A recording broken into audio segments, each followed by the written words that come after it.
Desde la Red de Investigaciones de Tecnología Avanzada, RITA, de la Universidad Distrital Francisco José de Caldas, les damos la bienvenida. En unos momentos daremos inicio.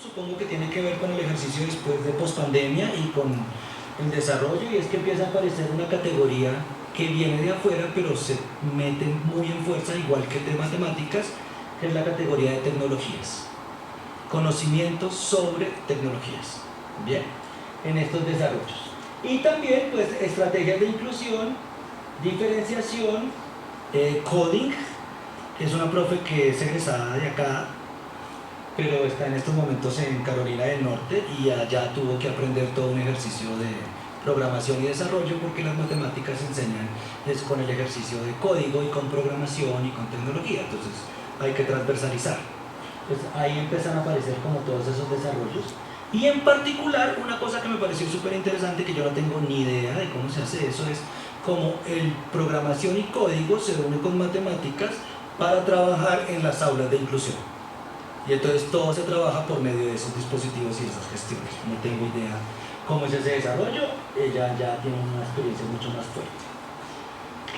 Y esta, que la incluí esta mañana a partir de la mesa, porque también en la mesa de trabajo que hicimos esta mañana, tuve la suerte de estar en la mesa de procesos curriculares y demás, y ahí hablamos de los conocimientos de los profesores. Y me pareció algo muy bonito porque me correspondió con profesores de Cauca y con profesores de la UPTC.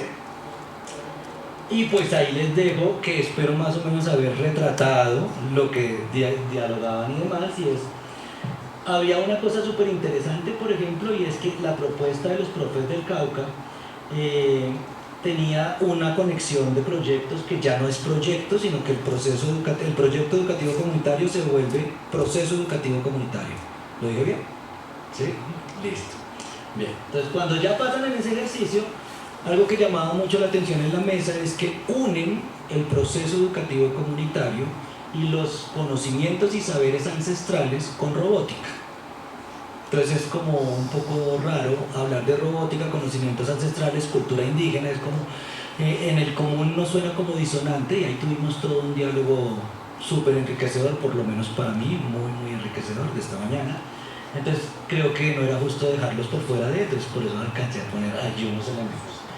Y nuestros profesores de la UPTC que también hicieron unas cosas interesantes, y había un conocimiento de la escuela fuera de la escuela, es decir, de la escuela como el aula era una construcción de mundo, y entonces ellos estaban viendo las matemáticas, por ejemplo, en la plaza de mercado, ¿sí? Entonces se llevaron a las familias en la plaza de mercado y vieron a los estudiantes y demás, y en este momento su ejercicio está en conocer cómo conocer contextos, conocimiento sobre cómo conocer contextos, porque uno tiene un conocimiento de contexto, pero ¿cómo conozco un contexto? Es una cosa que tal vez tiene más respuesta a la etnografía, y tal vez la etnografía nos ha dado más herramientas. Desde la formación en matemáticas de profesores de matemáticas no la tenemos tan presente. Entonces bueno, ahí teníamos como con esos elementos ese desarrollo. De todos los diálogos y las respuestas y los instrumentos que tenemos, que si a alguno le interesa saber todas las respuestas de los profesores, los diálogos, les puedo contar algunos, no todos, pero si a alguno les interesa, pues me cuentan y yo después les paso los instrumentos con todas esas respuestas. Esta es, digamos, la nube de palabras y de conocimientos que empiezan a desarrollar y que nos cuentan los profesores.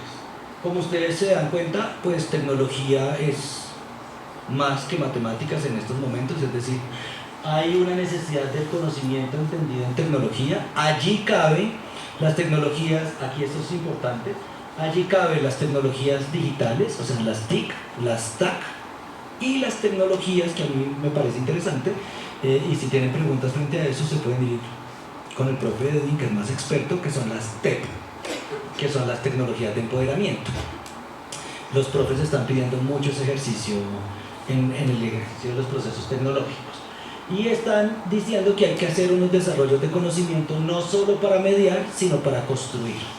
Cómo se enseñan los componentes matemáticos con el uso de, sí, pero también cómo construyo conocimiento en tecnología desde las matemáticas. Entonces es una cosa bien interesante en dos vías. Por supuesto están las matemáticas con las clarificaciones que les digo.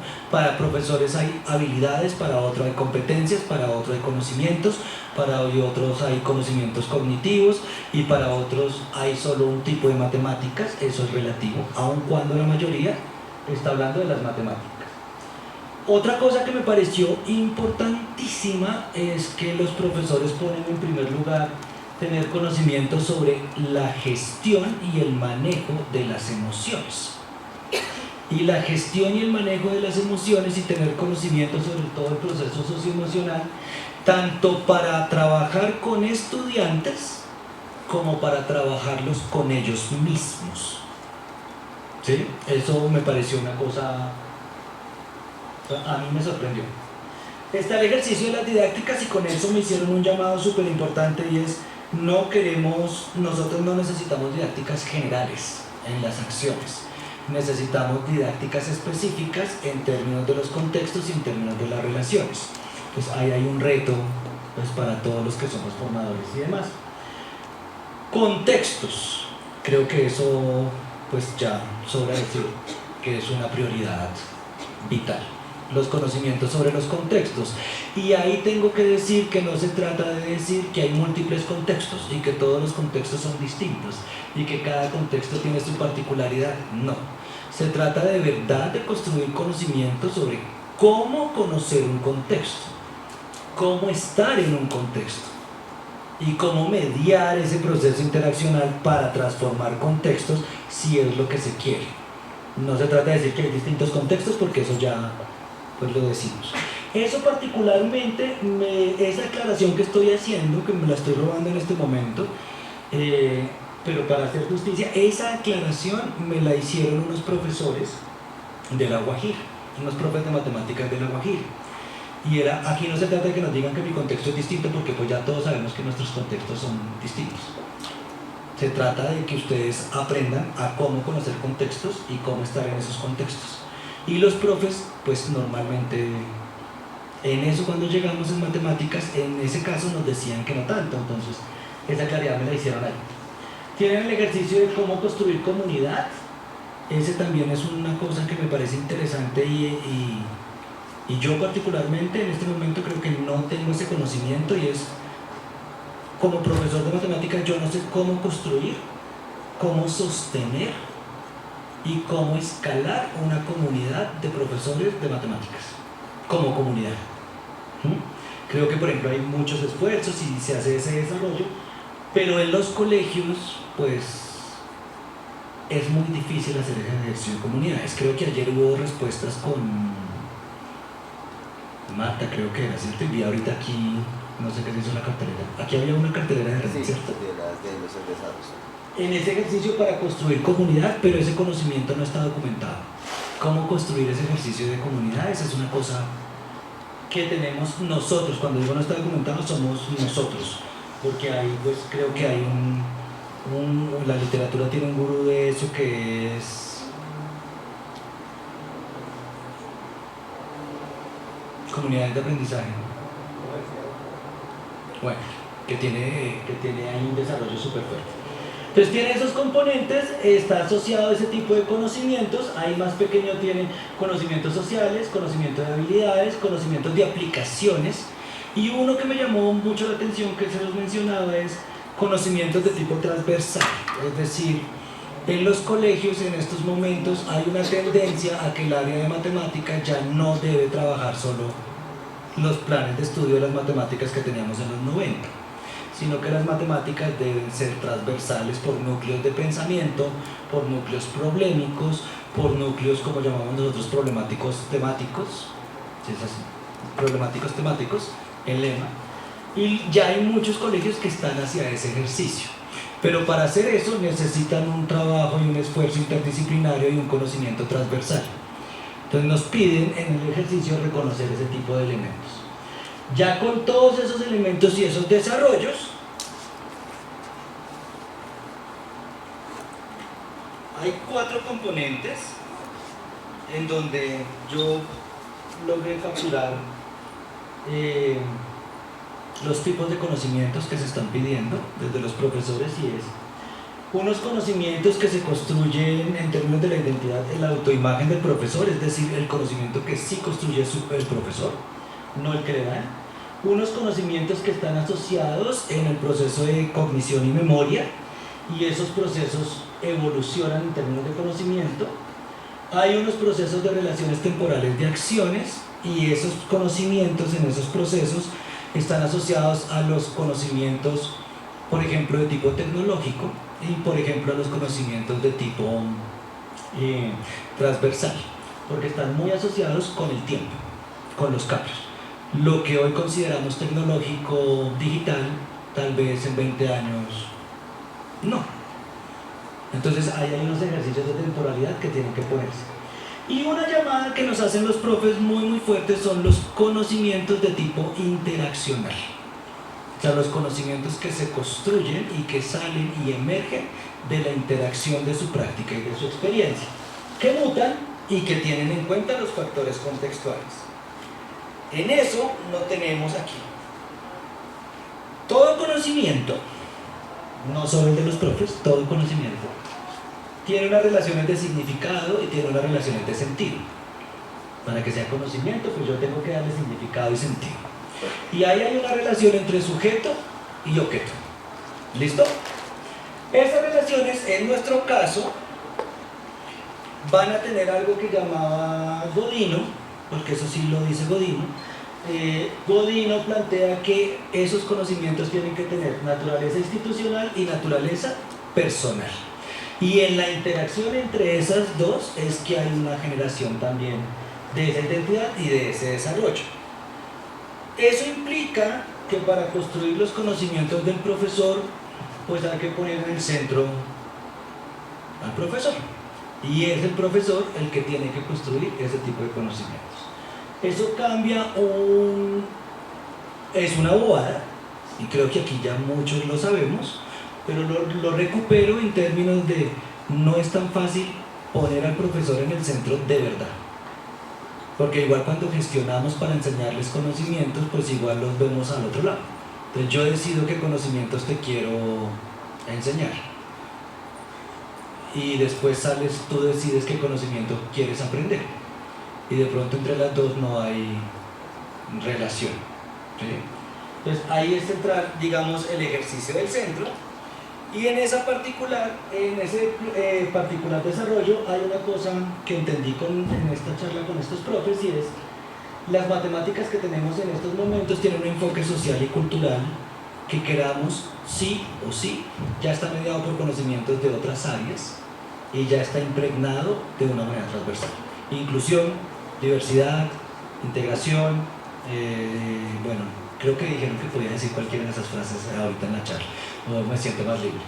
Tecnología y conocimiento en términos de cómo aprender ese desarrollo. Por supuesto está la discusión de los objetos y tratamiento de las matemáticas, los conocimientos de las matemáticas y de los contenidos y de los objetos que vamos a tratar allí, entendido de múltiples formas. Y tenemos entonces dos campos para poder cruzar esos conocimientos, que es el reto que tenemos, que no es nuevo. Ese reto es tan viejo como la moda de andar a pie.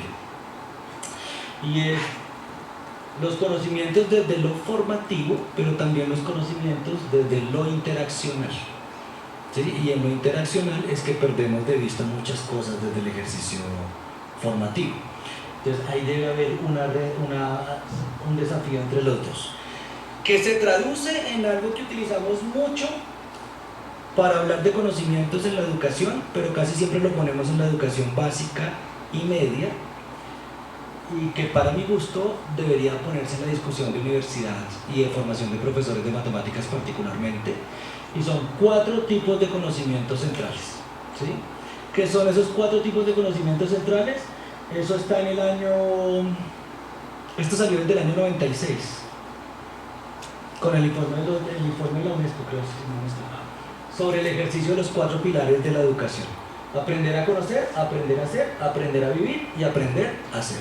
Allí está todas las líneas de conocimiento que ustedes quieran, pero desde el punto de vista interaccional, en el ejercicio de, y eso no lo hemos podido capturar particularmente en el ejercicio de la formación de profesores de matemáticas, o como profesor de matemáticas no hemos podido todavía dar respuesta a estas 4 grandes categorías, y pues es que no es fácil, ¿no? Entonces pues va a tomar más tiempo, pero creo yo que esos conocimientos estarían asociados allí en esos 4 componentes desde la mirada interaccional.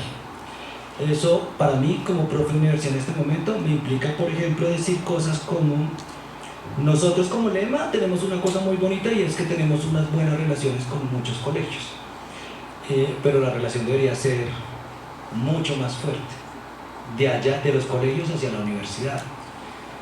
¿Qué nos dicen los colegios a nosotros? ¿Y qué debemos escuchar para ese proceso? Tal vez ese sí, solo sí, no está tan completamente desarrollado en los conocimientos. Digamos, lo recuperamos desde ahí, y quería cerrar como con este espacio como para poner esos 4 desde allí, y después pues ustedes podrán hacer todos los cruces que ustedes quieran desde el proceso de identidad. Si usted quiere hacer conocimientos de tipo cognitivo, pues los puede poner en cualquiera, desde ese desarrollo. Si usted quiere hacer conocimientos interaccionales, también. La llamada de los profesores con los que estuvimos hablando tiene que ver un poco más a construcción de conocimientos desde el hacer, y no construcción de conocimientos desde el decir. Es un poco el ejercicio que está planteando allí. Y los dejaría con esta frase que me gusta mucho a propósito de ese tipo de conocimientos, porque aquí claramente estamos hablando de un conocimiento en naturaleza de devenir, no en un conocimiento en naturaleza de producto final. Y como conocimiento en estado de devenir, pues estaríamos hablando de que el cambio es lo que nos da un propósito, a propósito de un filósofo del devenir y relativista absoluto que era Heráclito, que me gusta para este tipo de cosas. Y pues gracias por su tiempo, y gracias por haber estado los 3 días acá compartiendo conocimientos. ¿Listo?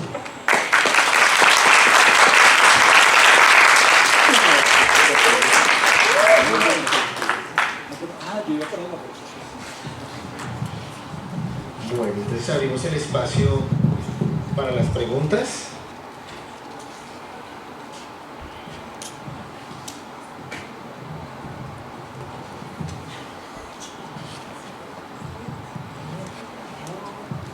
¿Todo enredadísimo o todo claro?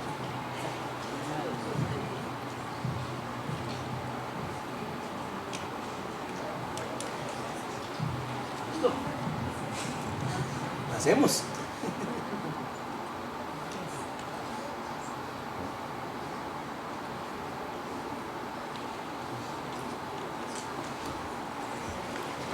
Bueno, ahí va la primera, Juan Pablo. No hay garantía de respuesta, pero... Bueno, primero que todo, muy buenas tardes para los universitarios, profesores.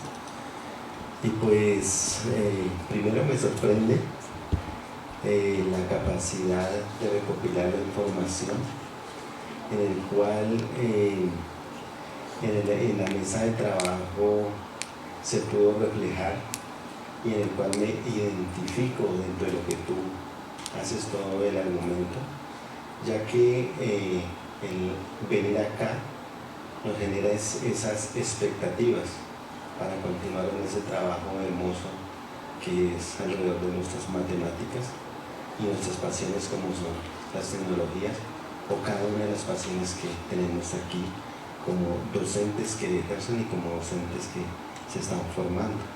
Entonces, la verdad, quedo muy, de verdad, como orgulloso saber que nuestra estadía acá también es como tenida en cuenta dentro de estos procesos que ustedes desarrollan. Entonces, no tengo preguntas, que me siento más honrado. Gracias. ¿Qué conocimiento a las voces de los profesores?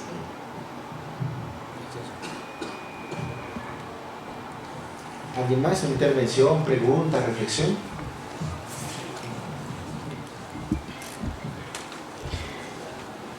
Bueno, pues primero agradecer por la presentación, Juan, muy completa y siempre desde distintas perspectivas. Más como en términos de conversaciones, una pregunta, tú haces un de los conocimientos del profesor dentro del cual incluyes desde una mirada de las emociones, demás. Quisiera preguntarte tú cómo es. Los conocimientos influyen mucho en el hacer del profesor en su práctica, también lo es sus concepciones, sus creencias. Tú hablaste de las emociones como parte de ese conocimiento, pero eso también influye en su práctica. Entonces la pregunta es, ¿tú cómo ves ese papel de las concepciones que de alguna manera pueden estar influenciadas por ese conocimiento, pero que también afectan la práctica en el profesor de matemáticas? Parece ser que se propone actualmente.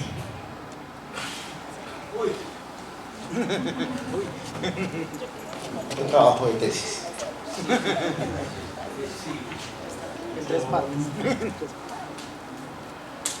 Bueno, yo creo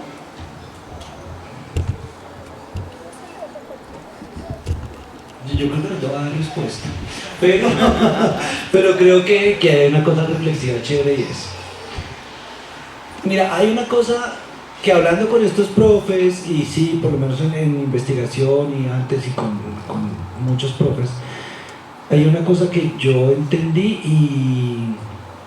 y lo hice conocimiento ahí, y es el conocimiento es emoción, ¿sí? Hay una idea de que el conocimiento está absolutamente alejado de la emoción, pero aquí nosotros incluso hemos escuchado a Jorge, a Jaime, a otros profes aquí en estas discusiones, y es cómo usted siente la emoción cuando construye algo, o cómo siente la emoción cuando no construye algo, o cuando no entiende algo, o cuando alguien se enloquece y demás. Entonces, separar el logos del eros, que era lo que estaba en ese grupo y demás, o separar el conocimiento de la emoción, para mí en este momento es bastante difícil, por no decir imposible. Y creo que ahí aparecen las concepciones de una manera interesante. Si yo me paro en una corriente de las que estábamos viendo en la investigación que hizo Bochulú, así completa de todas las líneas, si yo me paro en una corriente, tengo concepciones desde una corriente muy cognitivista, pues por supuesto que me vas a ver a carreta lo que está diciendo de que la emoción afecta, ¿sí? De la misma manera que si me paro en una corriente muy parada por allá desde el ejercicio social, entonces voy a decir que pues la emoción no tiene nada que ver con el conocimiento, que son cosas distintas, ¿sí? Y ahí hay concepciones, y creo que en inglés está planteada la palabra misconception, que es ¿cómo se traduce exactamente la misconception? No hay traducción como tal ahí en el ejercicio, listo. Entonces cuando yo tengo esas dos cruzadas, el problema es cuando la concepción, para mí, el problema es cuando la concepción se vuelve creencia, y cuando la creencia se vuelve y se confunde con conocimiento, ¿sí? Entonces lo que yo creo es conocimiento, y pues no, lo que yo creo es lo que yo creo. Yo creo en el Dios pastafarista, pero eso no significa que haya un conocimiento del Dios pastafarista. Entonces yo creo que hay estados distintos. Y creo que las concepciones tienen mucho que ver con eso, pero lo estoy así pensando mientras con la pregunta. Creo que tenemos que hablar harto. Bye. Creo que Claudia. Bueno, muy interesante la charla. Creo que siempre se aprenden cosas cuando escuchamos al otro. Yo creo que hay un conocimiento que debe impactar, y es, bueno, creo que la globalización nos ha permitido un poco eso, pero sigue quedando estancado, y es toda esa investigación que se hace en la educación superior, que queda anclada ya y que va dirigida a la escuela pero no llega.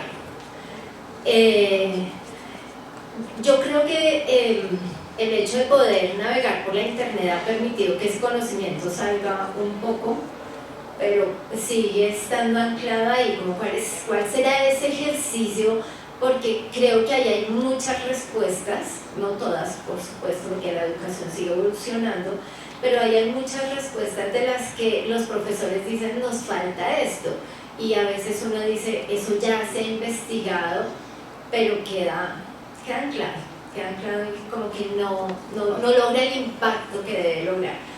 Como qué deberíamos estar haciendo para que efectivamente impacte.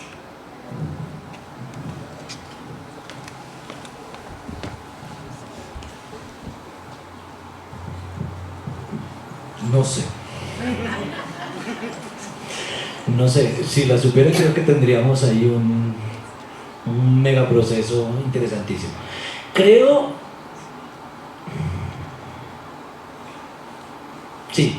no es conocimiento, es creencia mía. Yo creo que nosotros como universidad, no esta universidad, sino la universidad como universidad, todavía tiene una distribución muy napoleónica inserta en su corazón. Y entonces la universidad produce conocimiento para el otro, del otro, sin el otro. Y cuando yo produzco ese conocimiento para el otro, con el otro, sin el otro, y hablo del otro, sin el otro, yo creo que ahí ya hay un canal de comunicación que está roto. Y entonces no va a poder tener el impacto que quisiéramos. A mí particularmente el lema me parece que tiene una cosa súper bonita, y es que considera al otro par. ¿Sí? Y entonces cuando yo considero a los profes de colegio par, ahí hay un diálogo que se puede establecer y hay un conocimiento de tipo interaccional que se puede lograr. Yo creo que muchas investigaciones con las mejores de las razones y las causas pierden de vista esa parte interaccional, sino que va a buscar dar conocimiento hacia el otro. Y ahora lo que nos decía una profe allí es, esos conocimientos son de otros, no son mis conocimientos. Entonces yo creo que si queremos impactar la escuela, pues tenemos que partir y estar en la escuela y construir el conocimiento en comunidad. Yo creo que ahí ha estado una de las razones. No sé si será la única, no sé si será correcta, es lo que creo, pero yo creo que ahí se puede seguir impulsando y eso tal vez nos genere mayores impactos. Pues creo, pero igual la respuesta sería no sé.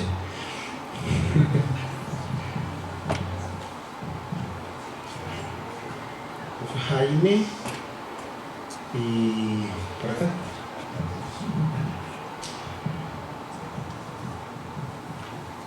Podríamos devolver un poquito donde está que dice sujeto, objeto, ahí eso. Dos cosas, digamos, dice significado y sentido, sujeto, objeto. ¿No falta algo entre sujeto y objeto? ¿No hay un tercero siempre? Incluso me acuerdo de la discusión de Jorge. Nosotros no conocemos el mundo desnudo. Nosotros vamos con algún equipamiento a conocer el mundo. Y eso me lleva a la otra parte de mi pregunta, es, ¿la profesora cree que el conocimiento es de ella?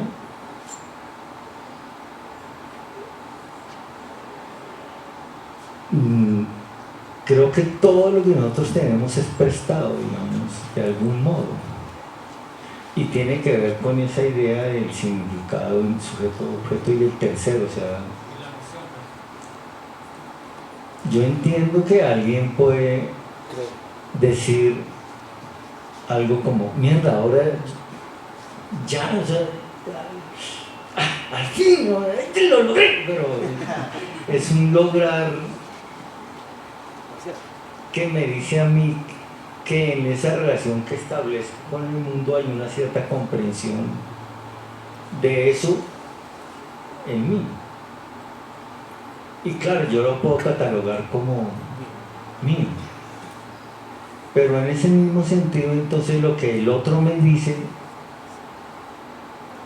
espacio vectorial y pal y pascual, y es un conjunto de no sé qué, y en fin, en un momento puede ser mío, a pesar de que el otro me lo señaló. Esas son mis dos preguntas, ¿sí? Y lo va a matar. No, la primera es muy fácil porque tiene razón. La relación entre sujeto y objeto, ahí hay un sí, solo sí, pero claro, tiene que estar ese tercer factor de mediación, completamente de acuerdo. O sea, ahí hay un ejercicio de una triada mínimamente, además a propósito de lo interaccional. Entonces, esa es una cosa que está allí. Y frente a lo de la profe,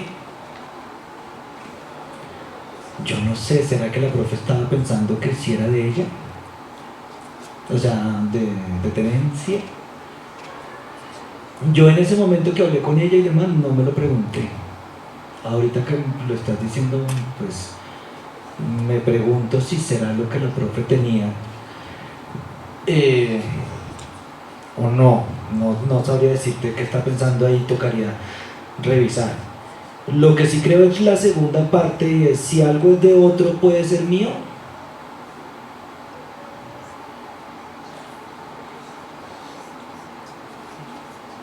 Si me pongo relativista, te diría sí es posible.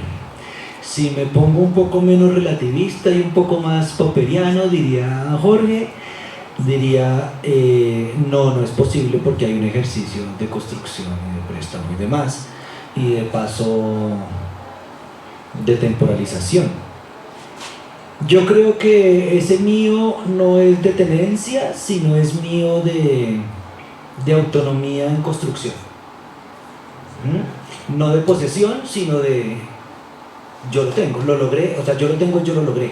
Es de autonomía y de construcción, no de posesión, creería. Pero en este caso, creería también que habría que, por ejemplo, a propósito de la semántica, tener más cuidado con esos términos y hacer un llamado más hacia allá. Pensaría ahorita, pero ya van 1, 2, 3 sin respuesta y que me van a dejar pensando muchas cosas. Bueno, pues vámonos con la última, yo creo. Bueno, ya viendo toda esta charla, realmente escuchando al profe,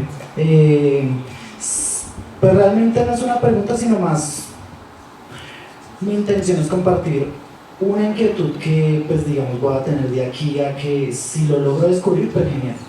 Pero, sin embargo, yo opino, bueno, pues que los factores sociales muchas veces son obstáculos pues para promover, lo escribí porque si no me pierdo, nuestra práctica matemática basada en la formación que nos dieron. Realmente, si hablamos de los factores sociales, uno de esos factores sociales es, por ejemplo, ¿qué están pensando, por ejemplo, los papás de los chicos? Cuando yo les vengo a proponer una propuesta, valga la redundancia, distinto a lo que ellos ya han venido esquematizando desde su formación académica. En ese sentido, yo diría que uno de los retos está por esa línea. Si bien logro convencer a los chicos de cómo funciona la praxis que yo propongo como profesor de matemáticas, ahora nos queda, pues digamos, la duda de cómo le entramos nosotros, pues digamos, en este caso a los papás, sobre la pertenencia que tienen pues en la formación de los chicos, que es más, pues digamos, una, bueno, entre otras cosas, que los chicos desde el propio contexto empiecen a construir sus matemáticas y no traer matemáticas, comillas, ya construidas. Y como decía el profe Jaime Romero, hacer trampa y ponerle los conocimientos de manejo de plata al chico.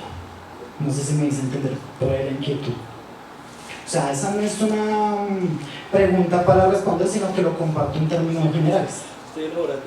Sí, es más que todo por esa línea. Pensábamos que era la última, pero ya hay dos más en cola. Creo que ahí cerramos porque debemos hacer el cierre. Natalia y Jorge. A ver si interpreté bien. Es decir, en el rol de profe y en el estar con la comunidad y con los padres de familia y demás, hay una tensión que has vivido, y esa tensión está entre ese deber hacer y ese deber ser que tú crees que construyan, que hagan suyo los objetos y el conocimiento y demás, versus el ejercicio de la atención ahí es lo que los papás quieren que se haga, que se llegue rápido, que se cumpla y demás, ¿sí? Esa es como la tensión que has vivido, y la inquietud está en si es posible en algún momento encontrar una alternativa de respuesta y de solución. ¿Te interpreté bien? Ahí te voy a dejar solamente con una frase, y es: posible todo, rápido y total. Eso es una cosa que vamos elaborando también.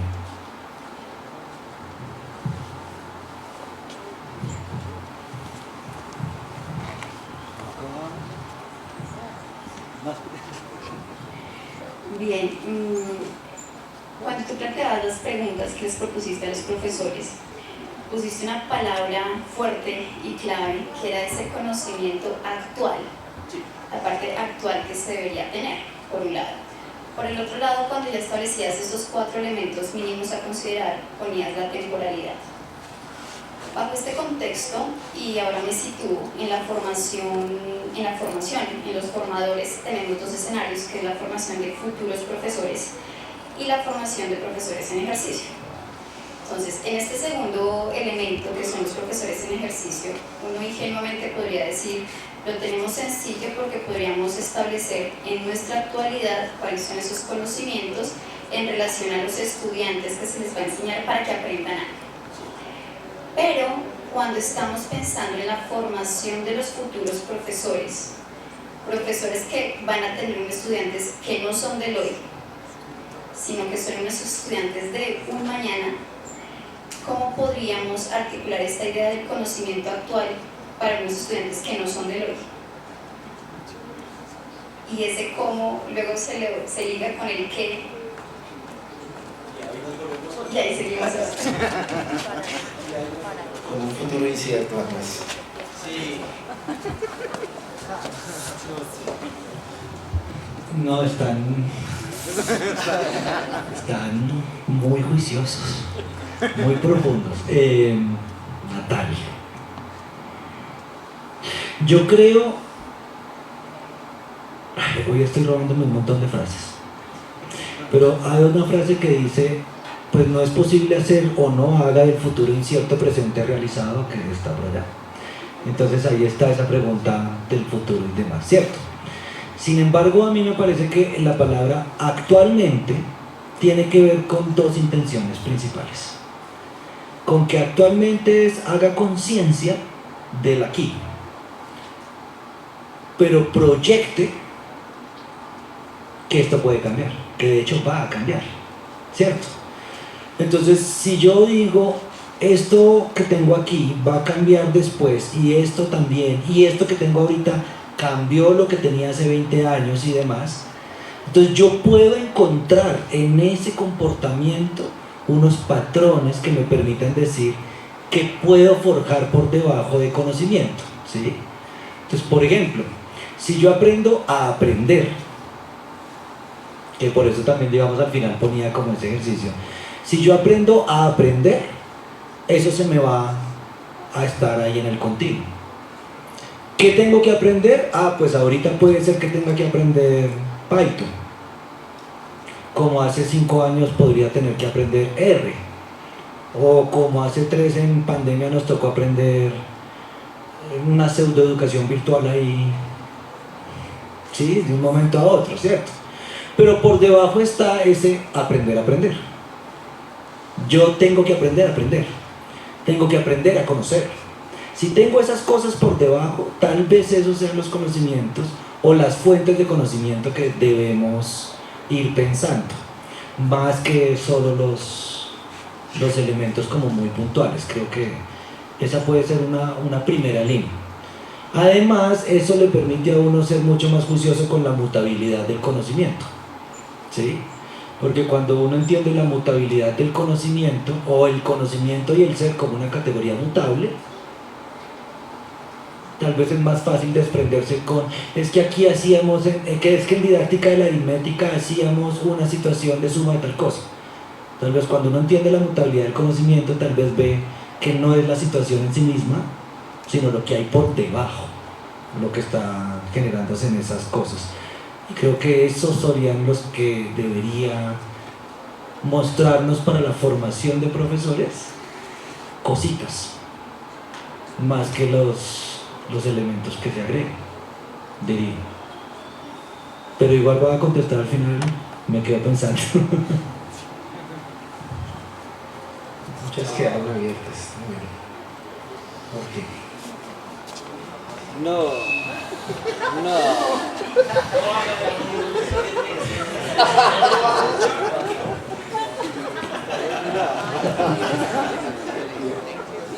No, lejos de ponerlo en aprietos. Usted tiene o ha acuñado una expresión en Levengen Lema que es para mi entendimiento muy hermosa, que es las inquietudes auténticas. Y como yo lo he interpretado, eso es pura emocionalidad.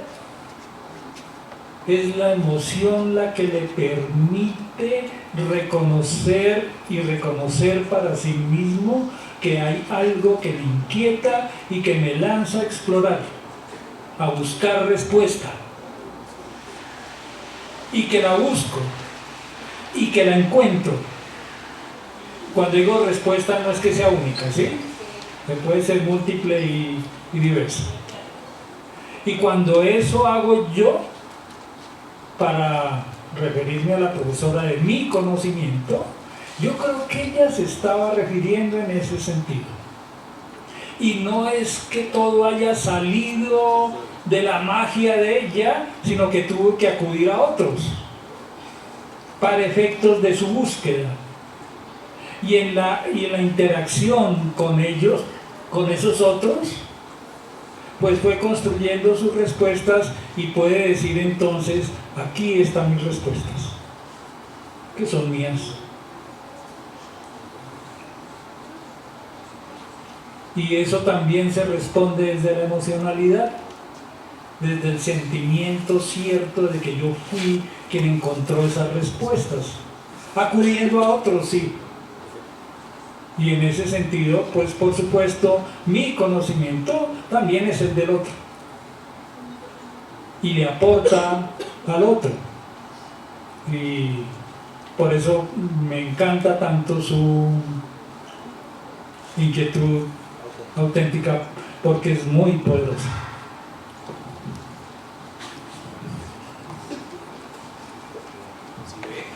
Sí. Será más cómoda.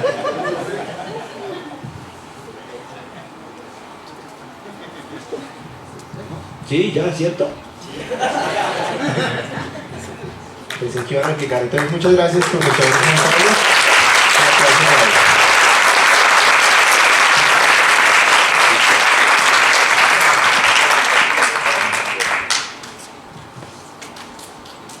Bien, entonces lo que sigue es unas pequeñas palabras de agradecimiento por parte del comité organizador y luego unas palabras de cierre de nuestro coordinador.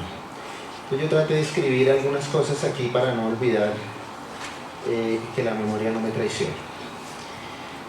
Es para el comité organizador y para la licenciatura en matemáticas un gran logro el que nos hayamos podido encontrar y reencontrar para contarnos experiencias y reflexionarlas en la idea de comprender más profundamente objetos de estudios en los que cada quien ha venido adquiriendo cada vez más experticia. También hemos podido intercambiar intereses y quizás proyectar ideas para trabajos futuros. Este aspecto es una de las partes más importantes de nuestro tan apreciado evento. Vislumbrar posibilidades de tejernos y constituirnos en nodos de un trabajo colaborativo en pro de una educación matemática que nos permita ir más allá de la mera participación en la sociedad y nos impulse a asumir nuestro papel en la construcción de un espacio donde quepamos todos. Han sido 2 conferencias magistrales que nos invitan a pensar. Una de ellas en la importancia de prestar atención a las inteligencias artificiales y su posible impacto en nuestra labor como profesores e investigadores en educación matemática. La otra, desde la voz de los saberes de los maestros, nos impulsa a reflexionar sobre los conocimientos del profesor de matemáticas. También hemos podido asistir a 4 conferencias que dan cuenta de investigaciones recientes y proyectos que están en desarrollo, en donde 8 profesores nos impulsan a pensar y repensar nuestras prácticas profesionales desde un punto de vista más teórico. Los 8 talleres ofrecidos por 18 participantes nos permitieron repensar haciendo sobre asuntos de modelación matemática, inclusión, hilogramas, el laboratorio de matemáticas, entre otras, hasta incluso las 1000 maneras de morir en matemáticas.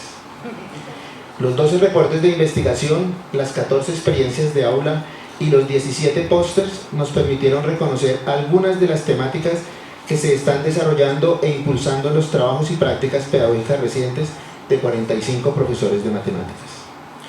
Las 5 mesas de trabajo que, en esta oportunidad, fue conformada por los ponentes de las otras modalidades, nos invitaron a discutir, problematizar e impulsar nuevos retos y oportunidades de hacer educación matemática. 2 debates que tocan aspectos coyunturales de la educación matemática actual nos permitieron conocer desde la voz de los expertos cómo se van decantando las nuevas oportunidades de trabajo. Por último, la Feria Matemática nos permitió observar trabajos desarrollados por estudiantes de secundaria, que sirven de inspiración para darnos cuenta de experiencias significativas desde la misma voz de los jóvenes.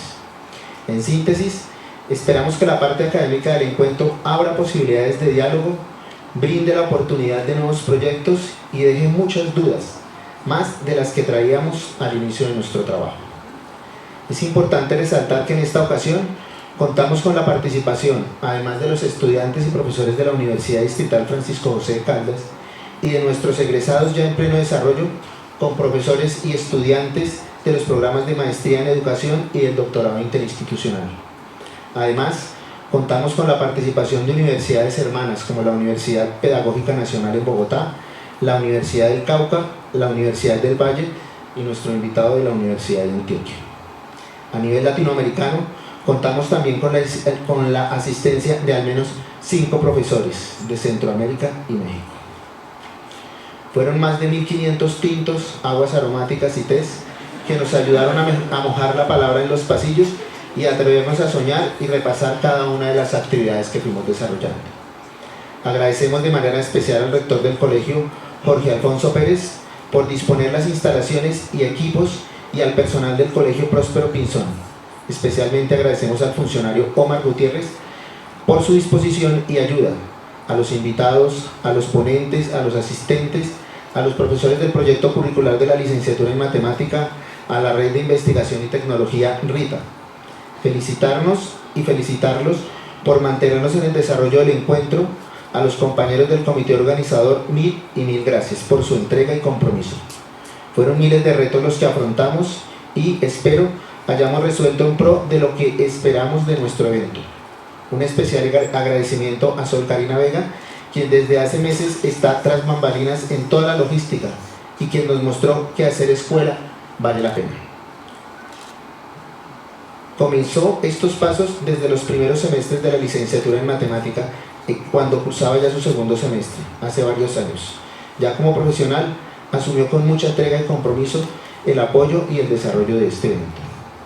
Gracias a todo el equipo logístico, sin quienes este proceso habría sido imposible. Para ellos y para todos los que han nutrido toda la parte organizativa de este evento, un gran aplauso.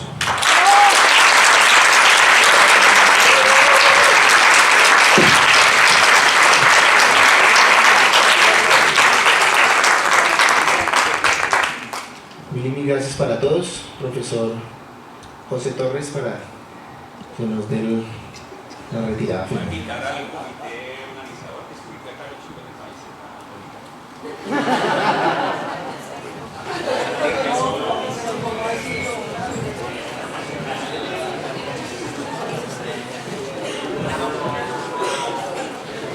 Venga, flaco, usted tiene camiseta, papá.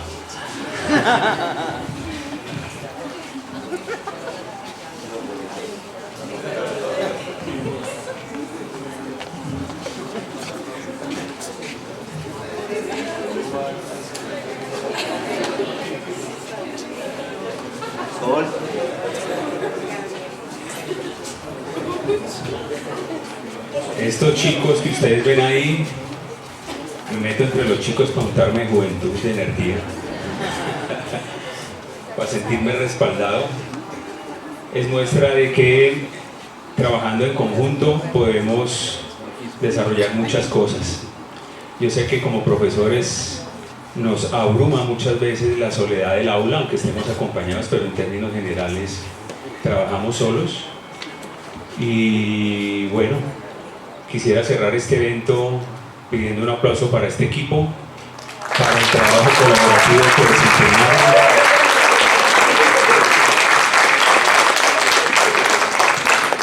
También un aplauso para ustedes por la resistencia, por estar estos 3 días y hasta el último momento con nosotros.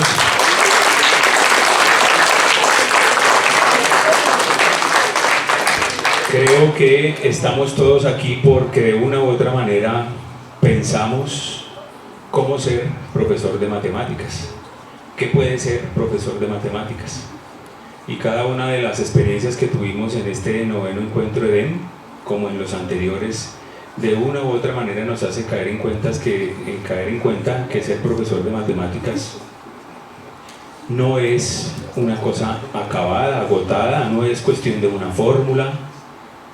Y entonces en ese sentido entendemos, y particularmente me voy a apoyar ahí justamente en la conferencia de cierre del profesor Juan Pablo, vemos cómo no más desde la variable conocimiento ya ahí hay una complejidad bastante compleja, y ojalá que a propósito de esos conocimientos los miremos con un ojo crítico, construyéndolos y reconstruyéndolos. Mi invitación final, queridos amigos, amigas, colegas, es a que no creamos solamente en las fórmulas, sino que en particular en lo que tiene que ver con ser profesor de matemáticas, tal vez nos configuremos como una especie de obra de arte, no copia, una obra de arte, nuestra propia obra de arte. Muchísimas gracias una vez más. Nos vemos entonces el próximo año en el EDEM 10.